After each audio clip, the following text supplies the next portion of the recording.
नमस्कार दोस्तों, आपका एक बार फिर से स्वागत है आपके अपने चैनल कीप लर्निंग पे। तो दोस्तों, आज हम लोगों की तीसरी क्लास है स्पेशल एजुकेशन के ऊपर। अगर आपने पुरानी दो वीडियोस नहीं देखी हैं तो आपको चैनल पे मिल जाएंगी। स्पेशल एजुकेशन नाम करके प्लेलिस्ट है। तो दोस्तों, आज की जो हम लोग की क्लास होगी वो होगी राष्ट्रीय शिक्षा नीति 2020 और दिव्यांगजन अधिकार अधिनियम 2016 में दिव्यांगजनों हेतु जो मुख्य प्रावधान है उनके बारे में। तो दोस्तों, पहले हम लोग पढ़ेंगे एनईपी 2020 में दिव्यांगजनों के लिए क्या मुख्य प्रावधान दिए गए हैं उनके बारे में। राष्ट्रीय शिक्षा नीति एनईपी 2020 सभी स्तरों पर विशेष बच्चों के लिए स्कूली शिक्षा तक सार्वभौमिक पहुंच सुनिश्चित करने पर केंद्रित है। राष्ट्रीय शिक्षा नीति 2020 का केंद्र बिंदु बहुविषयकता और समग्र शिक्षा है। यानी कि दोस्तों, अगर आपने एनईपी 2020 पढ़ा होगा तो आपको मालूम होगा कि जो इसका मुख्य थीम है, जो मेन थीम है, वह है शिक्षा का सार्वभौमिकरण करना। और दोस्तों, इसका केंद्र बिंदु जो है वो है बहुविषयकता। यानी कि दोस्तों, स्ट्रीम में इसको ना बांटा जाए और इसको कोई भी कितने भी सब्जेक्ट ले सकता है अपने इंटरेस्ट के अनुसार। और दोस्तों, इंक्लूसिव एजुकेशन जो है और होलिस्टिक डेवलपमेंट बच्चे का जो है वह एनईपी 2020 में उसको ध्यान में रख के बनाया गया है। यह छात्रों की खोज और सीखने की स्वतंत्रता को प्रतिबिंबित करता है। राष्ट्रीय शिक्षा नीति 2020 विशेष आवश्यकता वाले बच्चों या दिव्यांग बच्चों को किसी भी अन्य बच्चे के समान गुणवत्तापूर्वक शिक्षा प्राप्त करने के समान अवसर प्रदान करने के लिए सक्षम तंत्र बनाने के महत्व को रेखांकित करती है। यानी कि दोस्तों, एनईपी 2020 में जो क्वालिटी एजुकेशन है वह एक दिव्यांग बच्चे को कैसे मिले, इस पे भी दोस्तों विचार किया गया है। इसके लिए वर्तमान एवं भविष्य के दृष्टिगत निम्नलिखित व्यवस्थाएं करने की ओर एनईपी 2020 दिशा देती है। यानी कि दोस्तों, एनईपी 2020 जो गाइडलाइंस देती है हम लोग उसके बारे में पढ़ेंगे। तो पहला दोस्तों हम लोगों का पॉइंट आता है, बच्चों के माता पिता को अपने बच्चों को स्कूल भेजने के लिए प्रोत्साहित करने हेतु आवश्यक नकद हस्तांतरण, परिवहन के लिए साइकिल प्रदान करना आदि विभिन्न नीतियां चलाई गई हैं। यानी कि दोस्तों, जो बच्चे के माता पिता हैं उनको दोस्तों सहायता प्रदान की जाए और उनके लिए दोस्तों साइकिल आदि की व्यवस्था की जाए। यह दोस्तों एनईपी 2020 में कहा गया है। ईसीसीई में दिव्यांग बच्चों को शामिल करना और उनकी समान भागीदारी सुनिश्चित करना भी इस नीति की सर्वोच्च प्राथमिकता है। तो दोस्तों, ईसीसी आपको मालूम होगा, early childhood care and education. तो दोस्तों, जो प्राइमरी से पहले की जो दोस्तों शिक्षा होती है, जिसमें बच्चे को स्कूल में कैसे बैठना है वह सिखाया जाता है, उसमें भी दोस्तों दिव्यांग बच्चे को शामिल करने की एनईपी 2020 में बात कही गई है। इन बच्चों को प्रारंभिक स्तर से उच्चतर स्तर तक की शिक्षण प्रक्रिया में सम्मिलित होने के लिए सक्षम बनाने पर बल दिया गया है। यानी कि दोस्तों, ईसीसी से लेके यानी कि प्री प्राइमरी से लेके उच्चतर स्तर की जो शिक्षण प्रक्रिया है उसमें दोस्तों दिव्यांगजनों को सम्मिलित करने की बात कहता है एनईपी 2020। दिव्यांगजन अधिकार अधिनियम 2016 समावेशी शिक्षा को एक ऐसी व्यवस्था के रूप में परिभाषित करता है जहां असामान्य व दिव्यांग सभी बच्चे एक साथ सीखते हैं तथा शिक्षण पर सीखने की प्रणाली को इस प्रकार अनुकूलित किया जाता है कि वह प्रत्येक बच्चे को सभी सामान्य व विशेष आवश्यकताओं की पूर्ति में सक्षम हो। इस हेतु एनसीईआरटी द्वारा दिव्यांगजन विभाग के राष्ट्रीय संस्थानों जैसे विशेषज्ञ संस्थानों द्वारा परामर्श भी सुनिश्चित करने हेतु निर्देशित किया गया है। यानी कि दोस्तों, आरपीडब्ल्यूडी एक्ट 2016 जो समग्र शिक्षा की बात करता है, इंक्लूसिव एजुकेशन की बात करता है, उसके लिए दोस्तों जो करिकुलम बनेगा उसमें दोस्तों एनसीईआरटी और एनसीईआरटी के साथ जो संस्थाएं होती हैं वह इसमें दोस्तों परामर्श सुनिश्चित करेंगी। दिव्यांग बच्चों के एकीकरण को ध्यान में रखते हुए विद्यालय व विद्यालय परिसरों की वित्तीय मदद की दृष्टि से स्पष्ट और कुशल प्रावधानों की व्यवस्था की जाएगी। यानी कि दोस्तों, एनईपी 2020 कहता है कि स्कूलों को जो है एकीकरण के लिए उसमें जो सहायता लगेगी उसमें दोस्तों जो धनराशि लगेगी वह भी प्रदान की जाए। यहाँ यह भी ध्यान दिया जाएगा कि विद्यालय व विद्यालय परिसरों में दिव्यांग बच्चों की आवश्यकता से संबंधित प्रशिक्षण प्राप्त शिक्षकों की नियुक्ति की जाए। इसके साथ ही गंभीर अथवा एक से अधिक प्रकार की विशेष आवश्यकता वालों बच्चों के लिए गांव ब्लॉक स्तर पर एक संसाधन केंद्र स्थापित किए जाने की ओर आकृष्ट किया गया है। ऐसे संसाधन केंद्रों की स्थापना आवश्यकता के आधार पर किया जाना चाहिए। यानी कि दोस्तों जो NEP 2020 है वह कहती है कि हर एक स्कूल में एक विशेष अध्यापक होना चाहिए, विशेष शिक्षक होना चाहिए। और दोस्तों ब्लॉक स्तर पर एक सेंटर होना चाहिए। जैसे कि दोस्तों आपको मालूम होगा कि स्टेट लेवल पे एक CRC होता है, कंपोजिट रीजनल सेंटर। वैसे ही दोस्तों डिस्ट्रिक्ट लेवल पे एक DRC रखने की बात की गई है और इसे दोस्तों और नीचे लाते हुए ब्लॉक डिस्ट्रिक्ट पर BRC लाने की भी बात की गई है NEP 2020 में। RPWD अधिनियम 2016 के अनुरूप विशेष आवश्यकता वाले बच्चों की भौतिक पहुंच बाधा मुक्त संरचनाओं के माध्यम से सुनिश्चित की जाएगी। यानी कि दोस्तों जो बिल्डिंग है वह भी दोस्तों इंक्लूसिव बनाई जाएगी। विशेष आवश्यकता वाले बच्चों की विभिन्न श्रेणियों के अनुरूप विद्यालय परिसर में सुगमता वातावरण अनुकूलन का कार्य किया जाएगा ताकि कक्ष में उनकी पूर्ण प्रतिभागिता एवं समावेशन सुनिश्चित किया जा सकेगा। यानी कि दोस्तों आपके स्कूल में कितने बच्चे हैं और उनमें कौन से डिसेबिलिटी वाले बच्चे हैं, उसके आधार पर दोस्तों उनकी सुगमता जो है वातावरण में उनको अनुकूलन किया जाएगा। कक्षा में शिक्षकों व अन्य साथियों के साथ आसानी से जुड़ने के लिए विशेष आवश्यकता वाले बच्चों को कुछ सहायक उपकरण, भाषा उपयुक्त तकनीकी आधारित उपकरण, भाषण उपयुक्त शिक्षण सामग्री जैसे बड़े प्रिंट और ब्रेल प्रारूप में सुलभ पाठ्य पुस्तकें पर्याप्त मात्रा में उपलब्ध करवाए जाएंगे। यानी कि दोस्तों जो लर्निंग एड्स हैं और जो TLM है दोस्तों वह भी NEP 2020 कहता है कि दिव्यांग बच्चों के लिए उपलब्ध कराए जाएं। यह कला, खेल और व्यावसायिक शिक्षा सहित सभी स्कूली गतिविधियों पर लागू होगा। यानी कि दोस्तों केवल स्टडी में ही नहीं, बाकी जो सुविधाएं होती हैं, एक्स्ट्रा को करिकुलर एक्टिविटीज़ होती हैं, इसमें भी दोस्तों उनकी पूर्ण सहभागिता सुनिश्चित करने के लिए इनको उपकरण उपलब्ध कराए जाएंगे। NIOS भारतीय भाषा सिखाने के लिए और भारतीय भाषा का उपयोग करके अन्य बुनियादी विषयों को सिखाने के लिए भी उपयुक्त सामग्री व संसाधन विकसित किए जाएंगे। साथ ही दिव्यांग बच्चों की सुरक्षा पर पर्याप्त ध्यान दिया जाएगा। तो दोस्तों बच्चों की भाषा सिखाया और उपयोग करने के लिए भी यहाँ पे दोस्तों संसाधन विकसित किए जाएंगे और दोस्तों उनकी सुरक्षा पर भी पर्याप्त ध्यान दिया जाएगा, ऐसा NEP 2020 कहता है। RPWD अधिनियम 2016 के अनुसार मूल दिव्यांगता वाले बच्चों के पास नियमित या विशेष स्कूली शिक्षा का विकल्प हो। यानी कि दोस्तों RPWD एक्ट कहता है कि या तो नियमित स्कूलों में दोस्तों इनको बच्चों को पढ़ाया जाए या तो दोस्तों विशेष स्कूलों में इनको पढ़ाने के जो है सुनिश्चित किया जाए। विशेष शिक्षकों के माध्यम से स्थापित संसाधन केंद्र गंभीर या एक से अधिक विशेष आवश्यकता वाले बच्चों के पुनर्वास व शिक्षा आवश्यकता में मदद करेंगे। इसके साथ ही उच्चतर गुणवत्ता की शिक्षा घर में उपलब्ध कराने हो तो होम स्कूलिंग एवं कौशल विकसित कराने की दिशा में उनके माता पिता अभिभावकों की मदद करेंगे। तो दोस्तों NEP 2020 न केवल स्कूलों में दिव्यांग बच्चों की पढ़ाई की बात करता है बल्कि दोस्तों होम स्कूलिंग की भी बात करता है और दोस्तों उनमें कौशल विकसित कराने के लिए भी NEP 2020 कहता है। अधिकांश कक्षाओं में ऐसे बच्चे होते हैं जिनमें सीखने की दृष्टि से कुछ विशिष्ट दिव्यांगता होती है जिन्हें निरंतर मदद की आवश्यकता होती है। शोध स्पष्ट करते हैं कि ऐसे मामलों में जितनी जल्दी मदद शुरू की जाती है आगे प्रगति की संभावना उतनी ही बेहतर नज़र आती है। शिक्षकों को सीखने से संबंधित इस प्रकार की अक्षमताओं की पहचान करने और उनके निवारण के लिए योजना बनाने में विशेष रूप से मदद मिलनी चाहिए। इसके लिए किए जाने वाले विशिष्ट कार्यों जिनके उपयुक्त तकनीकी में मदद से किए जाने वाले प्रयास सहित शामिल होंगे।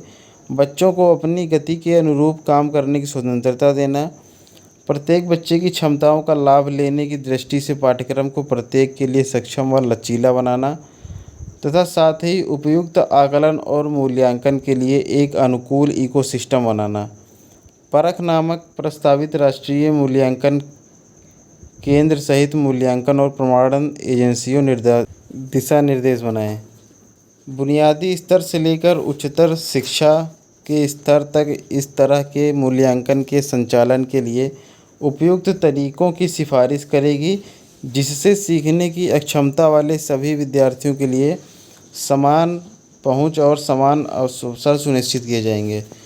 तो दोस्तों इस पॉइंट में मेन चीज़ है जो परख। दोस्तों परख जो है दोस्तों वो होलिस्टिक इवैल्यूएशन और प्रोग्रेस कार्ड दोस्तों एक बनेगा, NAP 2020 कहती है। और दोस्तों ये सामान्य बच्चों के लिए भी बनेगा और दिव्यांग बच्चों के लिए भी बनेगा, तो वही इसमें दोस्तों बात की गई है।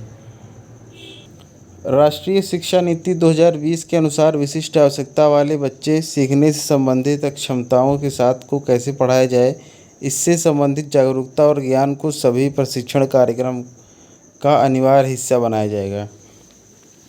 यानी कि दोस्तों जो स्पेसिफिक लर्निंग डिसेबिलिटी वाले बच्चे होते हैं, जिनको डिसलेक्सिया या डिस्ग्राफिया होता है, उनको दोस्तों कई बार उनकी पहचान ही नहीं हो पाती है और उनको दोस्तों लोग समझते हैं कि ये पढ़ना नहीं चाह रहे हैं, इनके अंदर इच्छा नहीं है।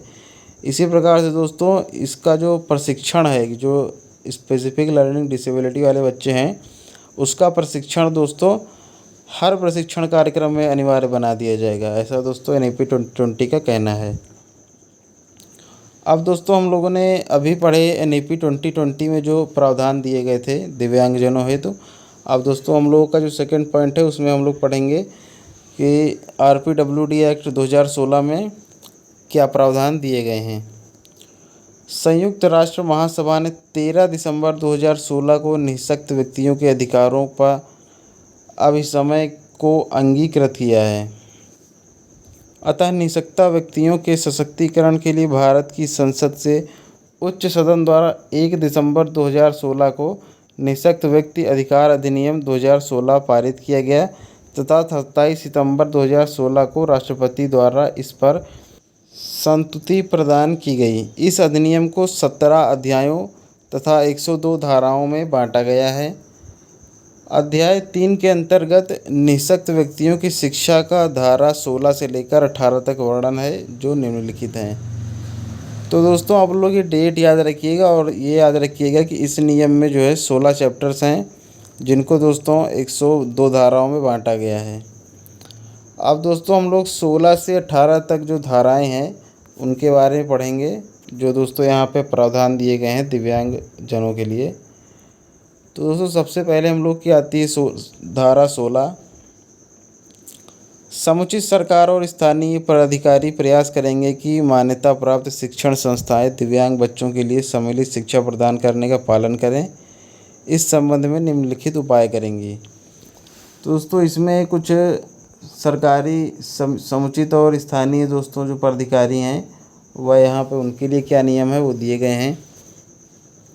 उन्हें बिना किसी विभेद के प्रवेश देना और अन्य व्यक्तियों के साथ समान रूप से खेल और आमोद प्रमोद गतिविधियों के लिए अवसर प्रदान करना। यानी कि दोस्तों कई स्कूल होते हैं जिनमें एडमिशन बच्चों को नहीं दिया जाता है, तो उसके लिए दोस्तों यहाँ पे कहा गया है कि किसी भी आधार पे आप दिव्यांग बच्चे का जो एडमिशन है वो आप रोक नहीं सकते हैं। तो दोस्तों उसी के लिए पहला पॉइंट कहा गया है कि बच्चों को, जो दिव्यांग बच्चे हैं, उनको सबसे पहले तो उनको एडमिशन के लिए कहीं ना रोका जाए और उनको दोस्तों जो एक्स्ट्रा करिकुलर एक्टिविटीज़ हैं खेल कूद में, उनमें भी दोस्तों समान अवसर प्रदान किए जाएं। दूसरा पॉइंट है भवन परिसर बनाना और पहुंच वाली विभिन्न सुविधाएं प्रदान करना। यानी कि दोस्तों जो बिल्डिंग है उसको भी दोस्तों ऐसे बनाया जाए कि वह उसमें दिव्यांग बच्चा जो है वह आसानी से सुगम्य तरीके से चल फिर सके। तीसरा दोस्तों हम लोग का पॉइंट है व्यक्तिगत अपेक्षाओं के अनुसार युक्ति युक्त जल, स्वच्छता व स्वास्थ्य सुविधाएं। यहाँ पे दोस्तों स्वस्थ जल, पेयजल और यहाँ पे स्वास्थ्य सुविधाओं की भी बात की गई है कि उनके लिए उपलब्ध कराई जाएं।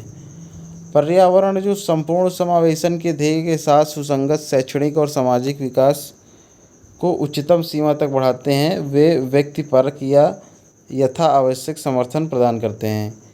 यानी कि दोस्तों जो पर्यावरण है उसको दोस्तों अनुकूलित बनाना चाहिए दिव्यांग बच्चों के लिए, जिससे उनकी दोस्तों पढ़ने लिखने में मदद हो सके। यह सुनिश्चित करना कि व्यक्ति जो बधिर एवं दृष्टि दिव्यांग या बधिरांध है, संसूचना की समुचित भाषाओं और रीतियों तथा साधनों में शिक्षा प्रदान करना।